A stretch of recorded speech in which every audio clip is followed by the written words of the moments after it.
দেখো আজকে কথা বলবো বর্ণপরিচয় থেকে প্রকাশিত upper primary TET social studies যে বইটি বেরিয়েছে সেই বইটি নিয়ে আজকে একটা রিভিউ করব। তোমরা বেশ কিছুদিন যাবত আমাকে এসএমএস করেছিলে যে এই বইটার একটা রিভিউ আনার জন্য। ফাইনালি বইটা হাতে পেয়েছি এবং তোমাদের সাথে সব বিষয়বস্তু নিয়ে আমি এই ভিডিওর মাধ্যমে আলোচনা করব। বইটির সম্পাদনায় রয়েছে সকলেরই পরিচিত স্বনামধন্য একজন লেখক জগন্নাথ জানা স্যার। তো বইটির প্রথমে তোমরা এর থিকনেসটা দেখে নাও, অনেকটাই কিন্তু রয়েছে এবং চওড়ার কথা যদি বলি অনেকটা কিন্তু চওড়া করা হয়েছে। বইটার টোটাল পেজ সংখ্যা করা হয়েছে 728টা এবং পেজ কোয়ালিটি বা বাইন্ডিং কোয়ালিটি যথেষ্ট কিন্তু ভালো রয়েছে, ছিঁড়ে যাওয়ার কোনো সম্ভাবনা নেই। বইটির দাম প্রসঙ্গে যদি কথা বলি তাহলে বইটির দাম করা হয়েছে 649 টাকা। কেউ যদি এই বইটা অনলাইন থেকে পারচেস করতে চাও সেক্ষেত্রে অনলাইনের যে পারচেস লিঙ্ক থাকবে সেটি আমি আমার ডেসক্রিপশনে দিয়ে রাখবো, সেখান থেকে তোমরা পারচেস করতে পারো। বা যদি মনে করো আমি যেই দোকান থেকে মূলত বইগুলো সংগ্রহ করে থাকি, সৌর বুক অ্যান্ড ম্যাগাজিন সেন্টার, সেই দোকান থেকে তোমরা নেবে, সেখানেও কিন্তু একটা ভালো ডিসকাউন্টের আকারে বাড়িতে বসে পেয়ে যাবে। তোমরা একটু যোগাযোগ করে নিও, ডেসক্রিপশনে নাম্বার দেওয়া থাকবে। এবং এখানে দেখো ষষ্ঠ প্রকাশ হয়েছে 12ই জানুয়ারি 2026। তো এটা কিন্তু টোটালটাই 2026কে টার্গেট করে রয়েছে।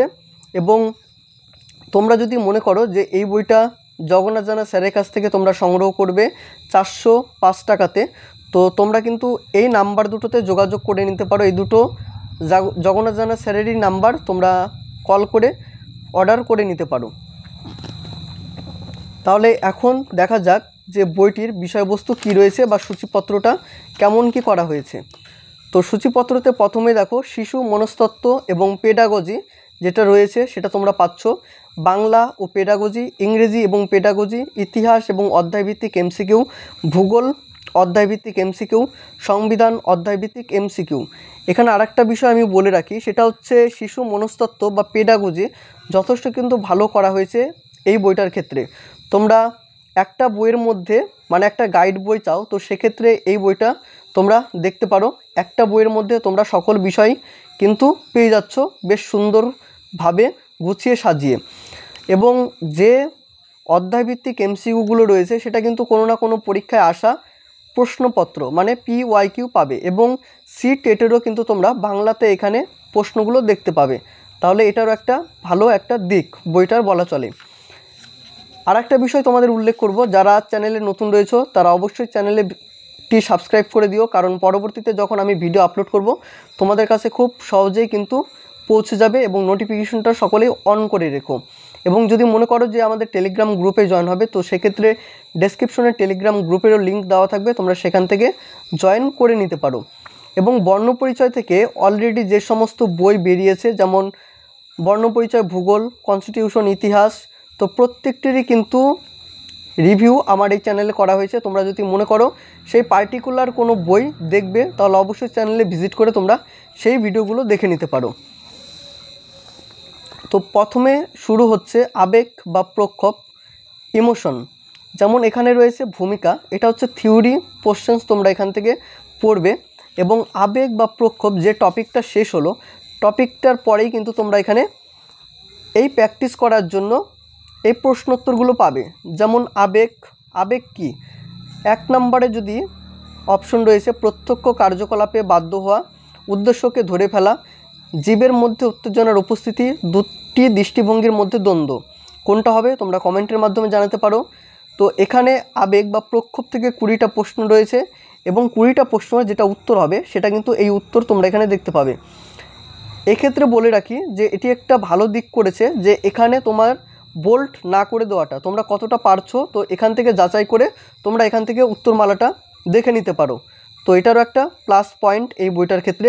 এবং আরেকটা টপিক এখানে অ্যাড করেছে সেটা হচ্ছে জেনে রাখা ভালো বলে, এই অতিরিক্ত অংশটুকু তোমরা এখানে পাবে। তারপরে দেখো প্রেরণা, মোটিভেশনস। এখানে ভূমিকা শুরু হচ্ছে প্রেরণার অর্থ কী এবং প্রেরণা সম্পর্কে যারা যারা সংজ্ঞা দিয়েছেন সেই সংজ্ঞাগুলো এখানে পরপর দেওয়া রয়েছে। প্রেরণার বৈশিষ্ট্য যদি দেখো, বৈশিষ্ট্য এখানে পরপর রয়েছে 4টা বৈশিষ্ট্য এবং প্রেরণাকে 3টা ভাগে ভাগ করেছে। এই 3টা ভাগ এখানে দেখানো হয়েছে এবং প্রত্যেকটি ভাগের সংজ্ঞা এবং উদাহরণ দিয়েছে। তারপরে দেখো এই জেনে রাখা ভালো বলে এই অংশটুকু তোমরা পাচ্ছ। প্রেরণা বা মোটিভেশন থেকে কি কি প্রশ্ন আসতে পারে এই প্রশ্নগুলো তোমরা এখান থেকে দেখে নাও। যেমন প্রথম প্রশ্নটা যদি বলি যে অভিপ্রায় অনুসরণ করে কোনটা? এ নাম্বার পুরস্কার, বি নাম্বার আর্থিক পুরস্কার, 3 নাম্বার তিরস্কার, ফলাফলের জ্ঞান, কোনটা হবে তোমরা কমেন্ট সেকশনে জানাও। তো এটা হচ্ছে উত্তরমালা, 23টা প্রশ্ন রয়েছে। তারপর হচ্ছে মনোযোগের যে এমসিকিউগুলো হবে সেই এমসিকিউগুলো দেখো কতটা সুন্দরভাবে কিন্তু সাজিয়েছে বইটা। শিশুর বিকাশ এবং বিকাশের স্তর এখানে আলোচনা করা হয়েছে, শৈশবকাল, বাল্যকাল, কিশোরকাল এবং প্রাপ্তবয়স্ককাল। তারপরে জেনে রাখা ভালো বলে এখানে অংশটুকু রয়েছে এবং এই এমসিকিউগুলো শুরু হচ্ছে। এখানে 40টা এমসিকিউ রয়েছে।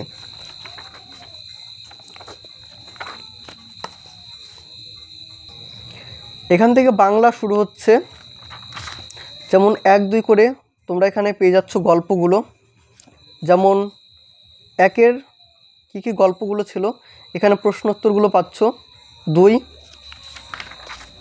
এভাবে বাংলার শুরু হচ্ছে এবং এমসিকিউ সঙ্গে সঙ্গে তোমরা পেয়ে যাচ্ছ। এটা হচ্ছে ইংরেজি গ্রামার। এখান থেকে ইংরেজি গ্রামারের কী কী প্রশ্ন হতে পারে সেই প্রশ্নগুলো এখানে তোমরা দেখতে পাবে। Noun, verb, adjective, preposition. দেখো এখানে সেট নাম্বার দিয়ে কিন্তু তোমাদের এখানে প্র্যাকটিস করার জন্য এমসিকিউগুলো দিয়েছে। English pedagogy question set number 1, এটা হচ্ছে ইংলিশে পেডাগজি প্রশ্ন। English pedagogy questions number 2, English pedagogy questions number 3 number set, 6 number set. তো ইংলিশেরও তোমরা এখান থেকে পেডাগজির অংশটুকু পেয়ে যাচ্ছ। তারপর হচ্ছে ইতিহাস নিয়ে তোমাদের দেখাচ্ছি যে ইতিহাসের কেমন কি প্রেজেন্টেশনগুলো এই বইতে রয়েছে। দেখো ইতিহাসের কথা যদি বলি তাহলে এখানে আমরা পাবো ইতিহাসের প্রাচীন ভারতের ইতিহাস, মধ্যযুগের ভারত,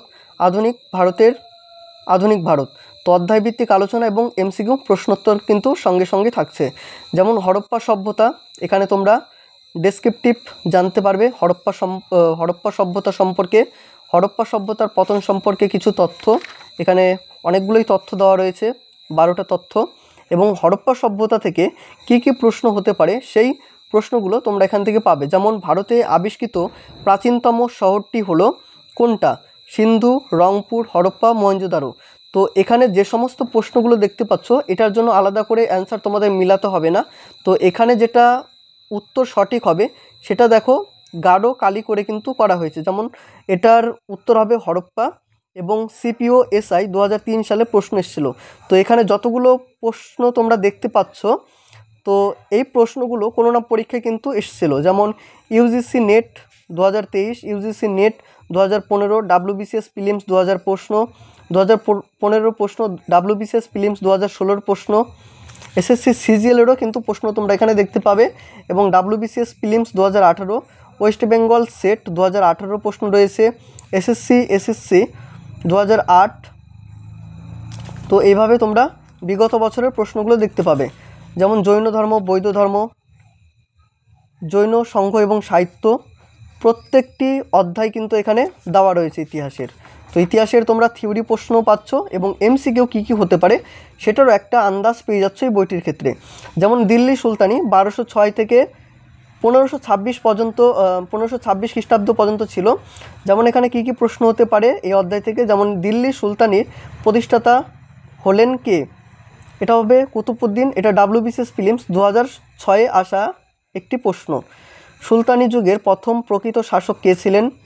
ইলতুৎমিশ, ডাব্লিউবিসিএস প্রিলিমস 2007-এ আসা কিন্তু একটি প্রশ্ন। তো এটা হচ্ছে গেল ইতিহাসের প্রশ্ন। তারপর পরপর আমি দেখাচ্ছি। এখান থেকে শুরু হচ্ছে ভূগোল। ভূগোল রয়েছে পরিবেশ, বিশ্ব বিভিন্ন পরিবেশের সম্মেলন। এখানে প্রত্যেকটি সম্মেলন রয়েছে। রামসার সম্মেলন, গ্রেটা থুনবার্গ, সৈয়দ জহুর কাসিম। পবিত্র বনের স্থানীয় নাম, এখানে তোমরা একটা চার্ট দেখতে পাবে। যেমন রাজ্যের নাম, পবিত্র বনের স্থানীয় নাম এবং পবিত্র বনের সংখ্যা, বিভিন্ন আইন সম্পর্কে এখানে বলা হয়েছে, বিভিন্ন পরিবেশ বিষয়ক দিবস, যেমন 2 ফেব্রুয়ারি বিশ্ব জলাভূমি দিবস, বিশ্ব জলাভূমি দিবস সম্পর্কে এখানে ডেসক্রিপটিভ রয়েছে। 14ই March international day of action for rivers সম্পর্কে এখানে বলা রয়েছে। 21শে মার্চ বিশ্ব বন্যপ্রাণী দিবস। তারপরে দেখো কিছু প্রশ্নোত্তর এখানে দেখতে পাবো, যেমন সংক্ষিপ্ত প্রশ্নোত্তর, যেমন প্রচলিত এবং অপ্রচলিত শক্তি কাকে বলা হয় সেটা তোমরা দেখতে পাবে। গ্রিন ব্রেন্স কাকে বলা হয় বা গ্রিন বেল্ট কি, সীসা দূষণের প্রধান উৎসগুলির নাম কি, খাদ্য শৃঙ্খল কি, বাস্তবতন্ত্রের সংজ্ঞা দাও। তো এখানে বেশ কিছু প্রশ্নোত্তর আমরা দেখতে পাবো। এখান থেকে দেখো শুরু হচ্ছে এমসিকিউ ভূগোলের। তো এগুলো হচ্ছে তোমার এমসিকিউ, এবং এমসিকিউ কিন্তু অজস্র রয়েছে। পরিবেশের গুরুত্বপূর্ণ প্রশ্নোত্তর সেট নাম্বারটা হচ্ছে 2, সেট করে তো দেওয়া হয়েছে এবং তার সাথে সাথে অনেক এমসিকিউ তোমরা এখানে দেখতে পাবে। প্রাকৃতিক ভূগোল, সৌরজগৎ, গ্রহ উপগ্রহ এবং ধূমকেতু, যেমন প্রথম প্রশ্নটা RRB JE 2019 সালে প্রশ্ন এসেছিল, RRB গ্রুপ ডি 2012 সালে প্রশ্ন এসেছিল, RRB TC CC এক্সাম 2010 সালে এসেছিল, RRB JE 2014 সালে এসেছিল প্রশ্নগুলো। আদমশুমারি, পর্যটন সমূহ থেকে। তো প্রত্যেকটি অধ্যায় ধরে ধরে তোমরা এমসিকিউ এবং থিওরি প্রশ্ন এখানে দেখতে পাবে। তো তোমরা বুঝতে পেরেছো যে বইটির প্রেজেন্টেশন বা কতটা সুন্দর করে সাজিয়েছে বইটা। আশা রাখছি তোমাদের আর কোনো প্রশ্ন থাকলো না এই বইটি সম্পর্কে। যতটুকু দেখানোর আমি কিন্তু তোমাদের দেখিয়ে দিলাম। কিছু যদি প্রশ্ন থেকে থাকে বইটি সম্পর্কে তোমরা কমেন্টের মাধ্যমে জানাতে পারো, বা পরবর্তীতে তোমরা কোন ভিডিও দেখতে যাচ্ছ অবশ্যই কমেন্টে জানিও। দেখা হচ্ছে অন্য কোনো ভিডিওতে। সকলে ভালো থেকো, সুস্থ থেকো।